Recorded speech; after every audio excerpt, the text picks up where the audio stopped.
Hey, what's up you guys? In this video, I'm gonna show you the best way to lose fat, 100% guaranteed, and it works on more than 99.9% of the population. Let's get into it. If you're trying to burn 100 pounds or just get rid of some stubborn belly fat or a muffin top, I'm gonna tell you exactly how to do it. Now, I know many of you have tried to lose weight before and have tried different methods, and sometimes they work for some people. But after years of research and testing, I have found the best way to lose fat, guaranteed, and you don't even need a gym. Okay, here it is. The guaranteed best way to lose fat is going on a calorie deficit. What is a calorie deficit? First, we need to discuss your maintenance calorie level. Each one of us has our own maintenance calorie level, and it can be calculated based on your sex, weight, height, age, and activity level. Your maintenance calorie level is how many calories you need to consume per day to maintain your current weight. So, if you want to burn fat or lose weight, you simply need to eat less than your maintenance calorie level, which means you're on a calorie deficit. For example, if your maintenance calorie level is 2,400 calories per day and you consume around 1,800 to 2,200 calories per day, that means you are on a calorie deficit and you will lose weight guaranteed. However, you do not want to undereat either. If you don't eat enough calories, your body will lack energy and you'll lose some muscle. It really is that simple. And if you consume more than your maintenance calorie level, that's right, you guessed it, you gain weight. Now, I'm not saying it's easy because with the typical American diet, you can consume 2,400 calories in one sitting. So I'm gonna give you guys some tips and strategies to make sure you stay in a calorie deficit. Another thing we all want is six-pack abs. And the only way to get six-pack abs is to get super lean. No number of sit-ups or any ab workout is gonna make your abs show up. You simply need to get rid of that belly fat that's covering them.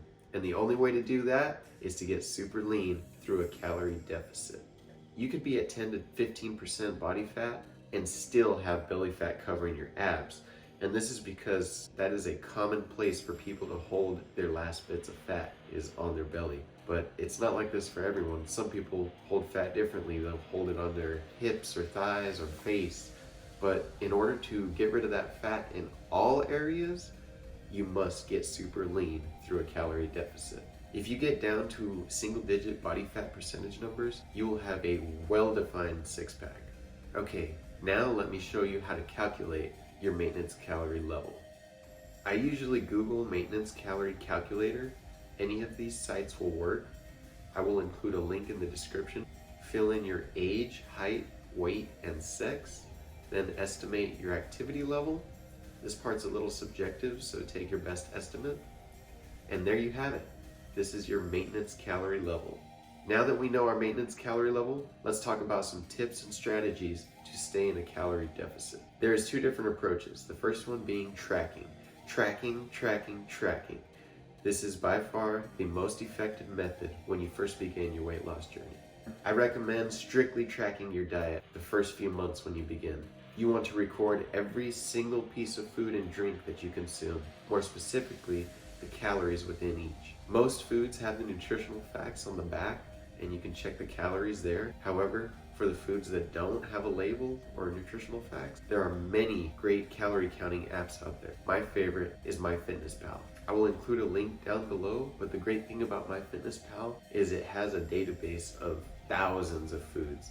Random things like a baked potato or a boiled egg, I don't know, anything you can think of. They even have restaurants in there. But you can look them up and it'll tell you how many calories are in those. Also, in the app, you can keep a daily log on your calorie intake. And this helps you keep track of your calories and ensures you remain in a calorie deficit. So many times we sneak in some snacks or add some ranch and we don't realize it, but these little things add up and ultimately prevent us from being in our calorie deficit. Tracking is the guaranteed way to ensure you stay in a calorie deficit. However, I know most of you will not consistently track, so you have to consciously and actively focus on eating less. And I have a couple of strategies that really help.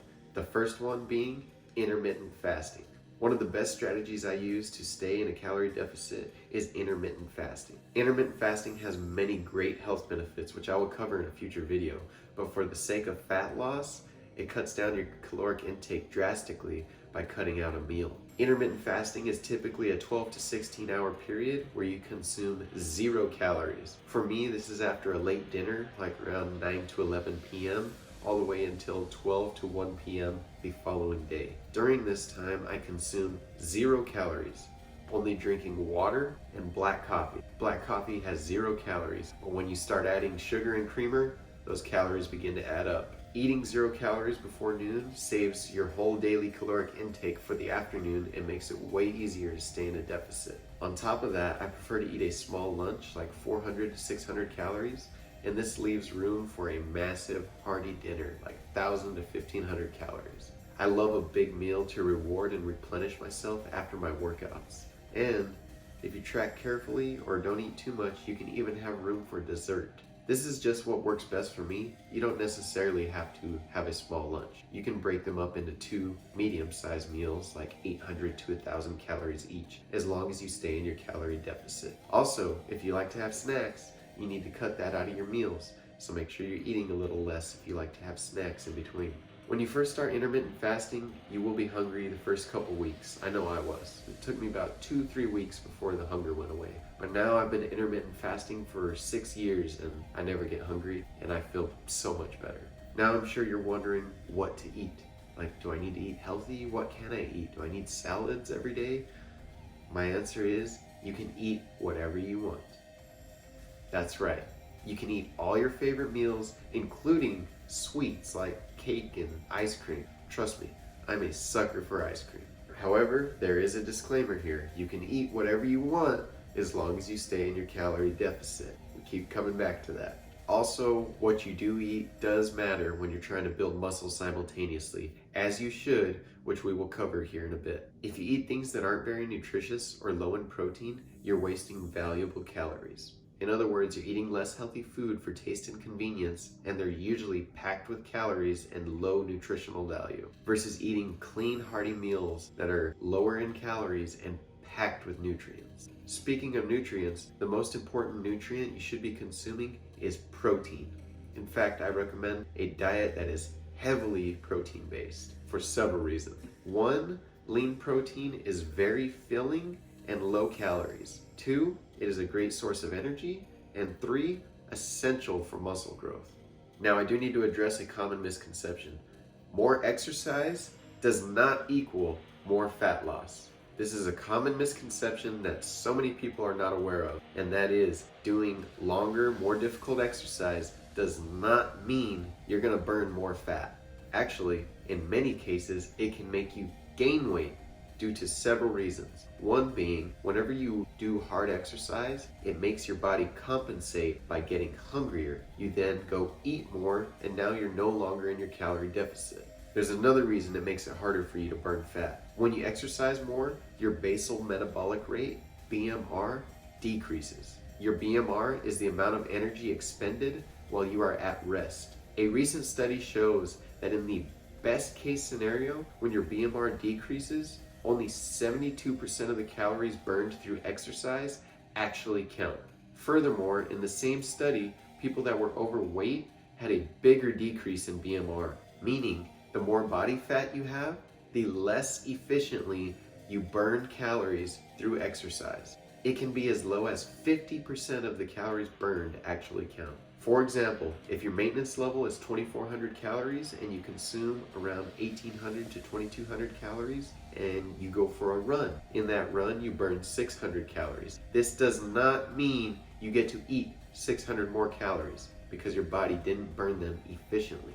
For this reason, I never subtract calories burned due to exercise from my daily caloric intake. I do not even track calories burned due to exercise. Exercising to burn calories is extremely inefficient and a waste of time, so get off that treadmill unless it's for therapeutic reasons. This is why the calorie deficit is king for fat loss and so much better than exercising to burn calories. There is one form of exercise that you should be doing, and that is strength training. Strength training is important because when you're on a calorie deficit, you will be losing fat and some muscle simultaneously. More fat, of course, but in order to maintain and build muscle, you must do some strength training. I will have a full video and program on a strength training protocol in the future, but for now, I'll leave you guys with some key points. You only want to train 2 to 3 times a week, and no cardio is necessary, as we previously mentioned. Perform sets with low reps, around 3 to 6 reps. Focus on improving each week. You want to add weight each week in small increments. You do not want to go to the gym and kill yourself out there. We're just focusing on improving. You should not be spending more than an hour at the gym when you first get started. Before we wrap this up, let's talk about alcohol. Alcohol is filled with empty calories.